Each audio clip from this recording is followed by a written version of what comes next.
got to? Where? Iceland. One room holds several taxidermy creatures, including extinct bird species such as the great auk, the last of which were killed in 1844 on Aldi Island, and the endangered Arctic fox, now the only native land mammal alive. While macabre, it highlights the fragility of Iceland's ecosystems, which is greatly exacerbated by anthropogenic climate change. Afterwards, we visited the ice cave. Inside, there were small, informative elements which explore the many facets of glacial significance, such as ecology. Oh, it's a stone covered in moss. As well as climate and volcanism. Oh, here we see some striations. That's volcanic ash. Well, it might be simulated. But simulated volcanic ash layers. And that's the significance of these glaciers, is it holds our volcanic history, which is why they're so precious to climate scientists and volcanologists. Is that a word? I don't know. Past climate can also be estimated using air. You can see these bubbles inside. They have gas trapped from the year that the snow was laid. A glacier education room sits above the cave, consisting of an interactive board, miniature models, and an interactive table which illustrates the rate of Icelandic glacier ablation, around minus 4.2 gigatons per year on average. It is believed by some that humans have an innate obligation to environmental stewardship. Whether you believe this or not, a collective sustainable effort is indeed required to maintain our planet. This is why places of education like Palan are needed. They show people why they should care and influence them to make sustainable choices. Our first morning was spent in Thingvellir National Park. This landscape is sparsely vegetated as grazing animals were brought to Iceland during the settlement. Also, the warming climatology of Iceland has reduced arboreal species richness in the national park, where birch, poplar and rowan native trees are not as suited to the warmer and drier climate of Iceland we find today.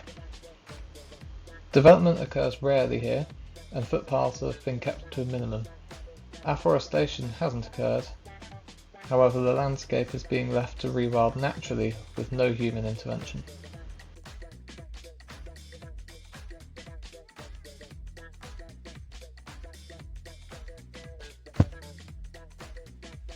In the national park itself we observed larger, more unkept vegetation which has been isolated from grazing animals in an effort to see what the environment was like before people and grazing were introduced.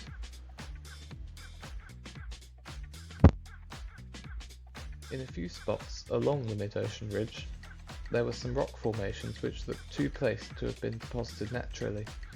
These could be evidence of dry stone walling used to pen in livestock, where the mid-ocean ridge could have been utilised as a natural sheltering area which contrasts the exposed moorland surrounding the mid-ocean ridge. Finally, boardwalking has been installed in the lead up to the waterfall. Every feature within the ridge is protected, and it was interesting to see that nothing had been interfered with to make the walkway. Any interfering rock was built around to ensure no harm to any life it may be supporting. This is the first time I've seen such a thing happen. This is the glacier known as Solheimajökull, which extends from Mýrdalsjökull. Atop the glacier we measured ablation, the rate of glacial melting, which was demonstrated by our guide.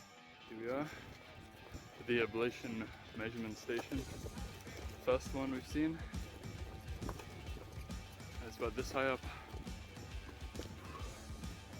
It was put in this April or May, I can't remember quite. But this is another measuring station, that one is 8 meters. And if I just count the slack in the rope, 2, 4, 6, 8, 10. But 11 meters since April or May this year. The ice thickness is originally 120 meters. So we'll be standing here actually last May. The glacier used to be 20 meters taller roughly. The predictions are that the glaciers in Iceland are probably going to be gone in the next 100 years. So probably in 20 years I'm out of a job. Like a very, very, very high possibility. The University of Iceland creates these ablation measuring stations. This is done to quantify the regional impact of climate change and showcases the effects of increased temperature and changing precipitation patterns. Glaciers, which are critical to regulating Earth's temperatures, ocean circulation, and greenhouse gas storage, must be conserved. As well as quantitative data, the glacier is also a source of interesting Icelandic folklore. Everything you bring from Iceland for your outside of the island, the trolls go behind you at the night. Our guide demonstrates the storytelling value of Iceland's landscapes. It gives Iceland its unique sense of place, which both contributes to Icelanders' patriotism and attracts tourists. Another 2 good reasons to conserve Iceland's glaciers. So this is the Hellisheidi geothermal plant. It's located in an area with a high level of volcanic activity, and so most of the bedrock here is relatively young.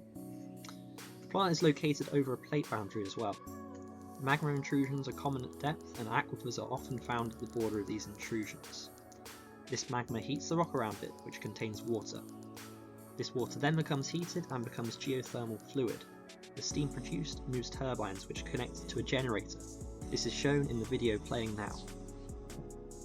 This geothermal plant is the largest one in Iceland. It has a power output of 303 megawatts of electricity and 400 megawatts of thermal energy. Just 1 megawatt is enough for roughly 1,000 people. However, 60% of what is generated at Hellisheidi goes to industry like aluminium smelting. Geothermal energy is incredibly important to Iceland. 30% of Iceland's energy is from geothermal, and the geothermal power plants across Iceland produce 90% of their hot water. From Hellisheidi, 190 litres of water per second goes to the capital through a series of pipes roughly 26 kilometres in length. This takes a total of 8 hours to reach Reykjavik. Unfortunately, the power plant is not completely green. They do produce some carbon dioxide that gets injected into the ground through another company. This carbon then takes 2 years to calcify. Their aim is to be carbon neutral by 2025.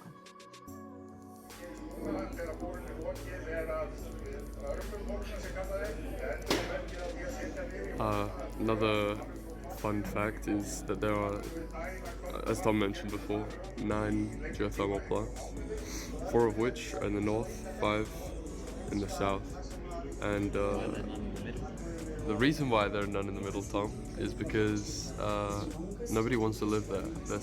It's a highland area, hard to get to, so little infrastructure, so there's no point really living there. That's why there's no thermal power plants, even though there could be in the future. Yeah. Seems like in this place, as well as all of Iceland, they take great pride in their eco-friendliness, which is a leaf that the rest of the world could take out of Iceland's book, for sure. Let's continue exploring.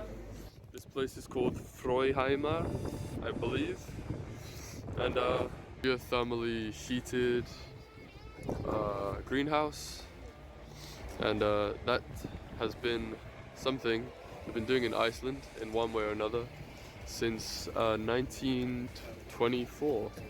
So very cool. Another sort of scientific, another technological advancement is the use of electricity, which has allowed them to use these LED lights or grow lights, which has extended the growing season and also improved crop yield. So they're doing a fantastic job here. Iceland's growing population. Yeah, as we've talked about before, the vegetables here are extremely expensive, and this is why, because it's too damn cold to grow anything anywhere else. So yeah, at least they have some stuff. Very cool. There are many crops grown here, but the most famous are tomatoes and cucumbers.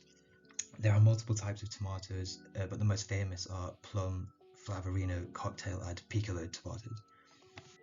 The greenhouse has a daily yield of a ton of tomatoes per day, with the annual harvest of all crops in the greenhouse equaling 370 tons per year. It has 5,000 meters squared of horticultural facilities, 4,200 meters squared of which is used for cultivation, 300 meters squared as a plant nursery, and the remainder accounts for the restaurant and other tourist facilities. The greenhouse is heated using geothermal water that is pumped in at 95 degrees Celsius. They use 100,000 tons of this a year. A controlled computer system is used to maximize natural sunlight without wasting any excess electricity. Temperature, fertilizer, humidity, and carbon dioxide levels are also extensively monitored and controlled. This all helps to maximize the total yield of the greenhouse.